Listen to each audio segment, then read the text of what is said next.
That's what I'm doing. Aw, and he doesn't like cameras. And we laughing at you. He's trying to hold his foot still.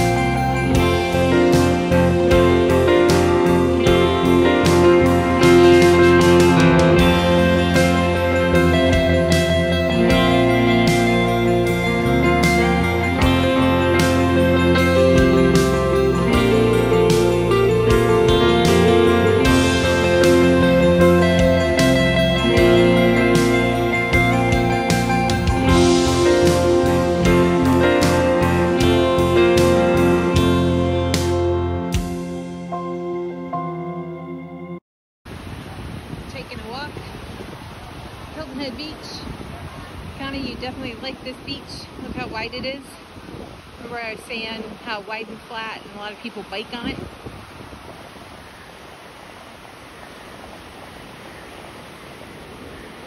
Anyway, thought I'd show you. It is the Tuesday after Memorial Day, 2023. We're here enjoying Omni Hilton Head. The employee discount. Thought I'd take an evening walk on the beach. It's a great beach to walk on because it's flat, even though this is going on high tide. You can see how far out the water actually goes. So low tide, that'll be way out.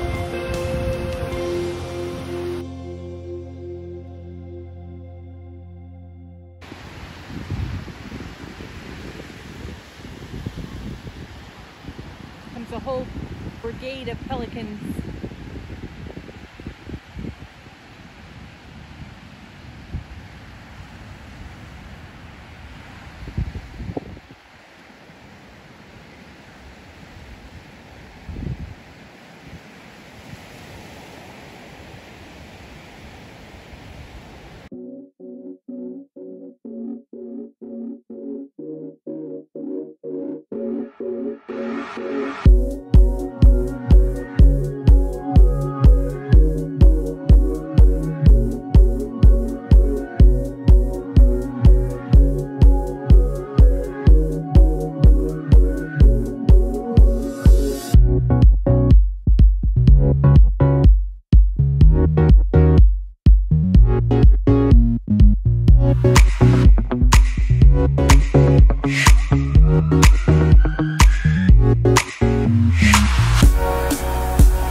Figured out a way to prop the phone up so I could paddle and video.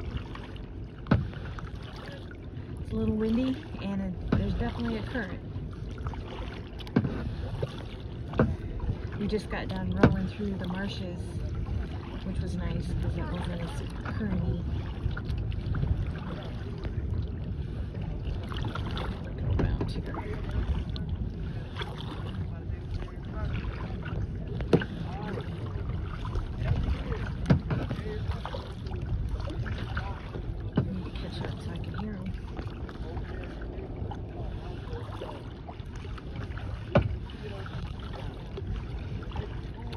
Guide Olton.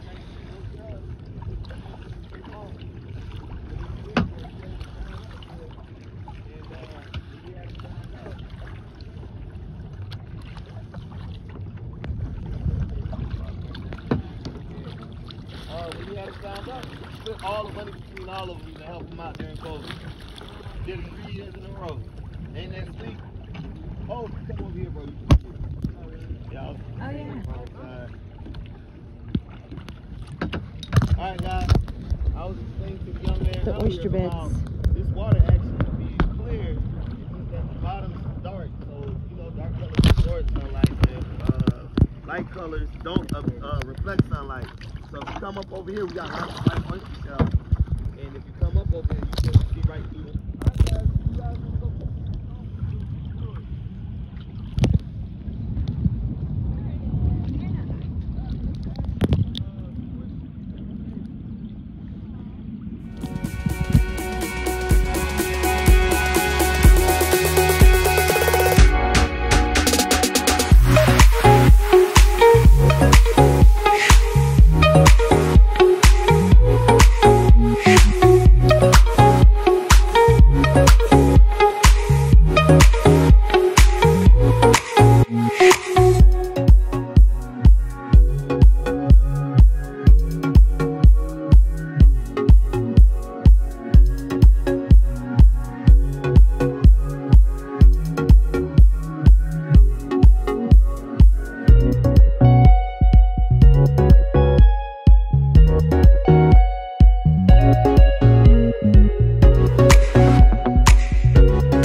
Is that a ramp? Oh, that is. No, it's that. I built 24 of the 28. We built squares from 1733 to 1853. So for 100 and change, we get the squares out. Okay. Now, so we finished 24 of them. So here we are here in front of an extremely historical church. So let's back it up a little bit. Now, in the first days here in Savannah, James Oglethorpe wanted peace and he wanted to preserve his new colony. So he had certain rules that he wanted implemented here, and some of you have mentioned a few of them, but there were 4 main ones. First of all, number 1, no debtors prison. If you owe me money, I owe you all money or whatever, we are going to get together and we are going to work it out amicably among ourselves. Because the second rule was no attorneys. So where James Oglethorpe felt you throw a bunch of attorneys into a situation, it just gets more chaos, it gets bigger, just harder and longer to figure it all out. So, no debtors prison, no attorneys. Third rule is no Catholics. Now, please understand, it's okay. That's not true today, right? But St. Joseph's Catholic School is a great school. Have you heard of it? Right. we have the St. John's Catholic Church now, which is a fabulous church. Go there.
get inside your telephone booth, it is locked.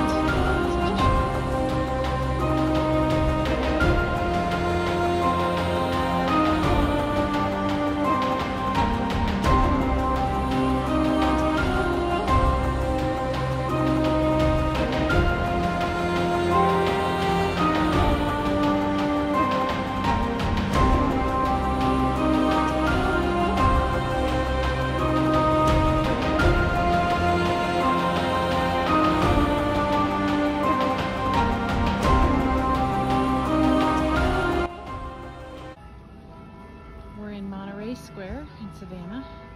It's 5 o'clock. The church bells are going off.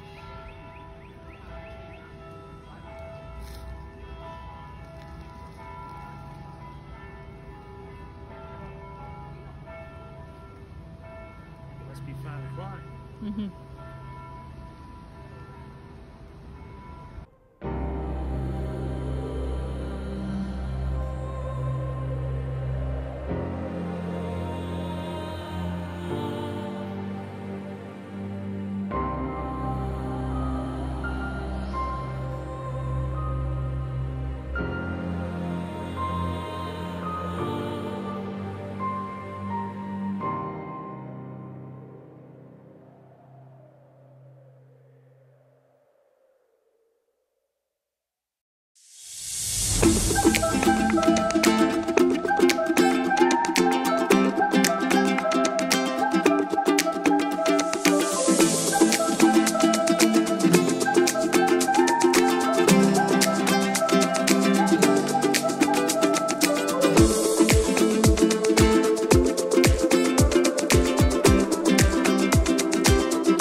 So this is the view when you walk in the front door.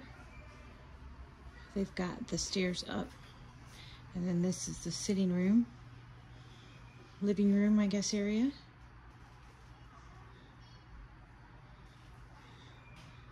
And then over here on the other side, they have it set up as like the master bedroom for the head keeper, and then the bathroom is out that back that leads to the kitchen. I'm assuming they talked to the family and this is how it was set up, but it's kind of unusual to have the master bedroom right off the main living area. Gonna go upstairs. I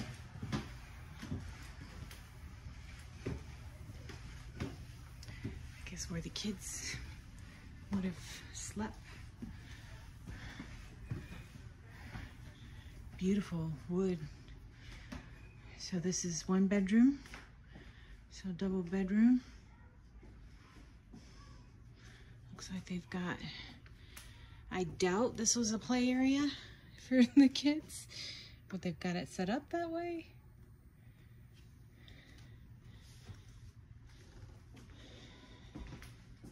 Again, this is a lot of the original furniture. And that's storage. So 2 bedrooms there, 2 beds there, and the same setup on this side, 2 beds. So I guess in the family, the last family was 2 boys and 2 girls. So that would make sense.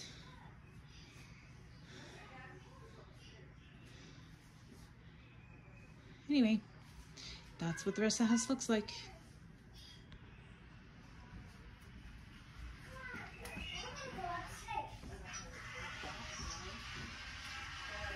Journal of the Lighthouse Station at Tybee Island, Georgia, August 7, 1878. Early on the evening of the 7th, an incident occurred which aroused the station to such a degree of excitement that had a stranger come suddenly upon the scene, he would, no doubt, be confirmed in the belief that there is still one spot in Georgia not yet civilized. One of the assistants, who was returning from the top of the main light, rushed from the tower in great haste. He made straight for the keeper's dwelling, and regardless of ceremony, bolted right into the main room in which the keeper, Patrick Egan, was seated. His eyes stood forward like two great balls of fires, and his very frame trembled aspen leaf-like. At length he was able to make known the cause of his consternation. He said that while walking through the passageway which leads from the interior of the base of the tower to the old rooms, he was about stepping upon what appeared to him a large coil of rope, when to his horror and disgust he discovered that it was not a coil of rope, but a snake some 15 or 16 feet in length. Before our hero could recover himself, the strange trespasser, his eyes flowing wildly in the lantern light, was about to strike his disturber, when the latter, recovering himself sufficiently to understand his perilous situation, sprang back just in time to evade the well-directed blow of the monster reptile. Finally, the assistant succeeded in effecting his escape, and making good his retreat to the keeper, as above stated. Immediately upon the startling intelligence being communicated to the crowd, gathered by the wild conduct of the apparent madman, they flew in every direction to arms. In a brief space of time, all hands, old and young, big and little, had reassembled around headquarters, fully equipped with weapons of a lovely rustic cast. There were axes, rakes, shovels, pitchforks, hoes, and one party somewhere lit upon an old rusty gun. The women folk deserve especial mention for the admirable manner in which they acquitted themselves. They brought for action well-filled aprons of brickbats, but one of the party, who in every instance appears singular, armed herself with a huge kettle of boiling water. The keeper remained remarkably cool, and wanting to be sure of everything, loaded his double-barrel shotgun. Preliminaries finished, and the signal, "All's ready," being given, away went the army to the capture. The battlefield's boundary was reached, and the huge gate of the tower rolled back by the means of a 12-foot pole. Observations of the interior were taken from the exterior, but the enemy was nowhere visible. Then desperate resolutions were taken, and the army solemnly moved cautiously forward. A thorough search of the oil rooms took place, every utensil from the 100-gallon oil butt down to the gill measure having been searched, turned inside out as it were, but all to no avail. The skirmish was then continued in the bottom of the main light proper, when, lo! There! The long-looked-for enemy was sighted. One and another report thundering and deafening of the double-barreled gun rang out suddenly on the disturbed night air. Then, whew! How those bricks crash and smash, and those garden tools, how did they clang? And that boiling water, how it poured all down on the lifeless, bleeding form of his snakeship in one chaotic mass. After the enemy was at last dug under the huge hunks of munition, he was borne in triumph to the nearest grass plat to be eagerly scanned by many a beaming eye. He was fully 14 feet in length, -10, and the dispatch of the monster may well be marked as one of the grandest achievements ever recorded in the history of this station. So wrote Mr. John J. Egan, 2nd Assistant.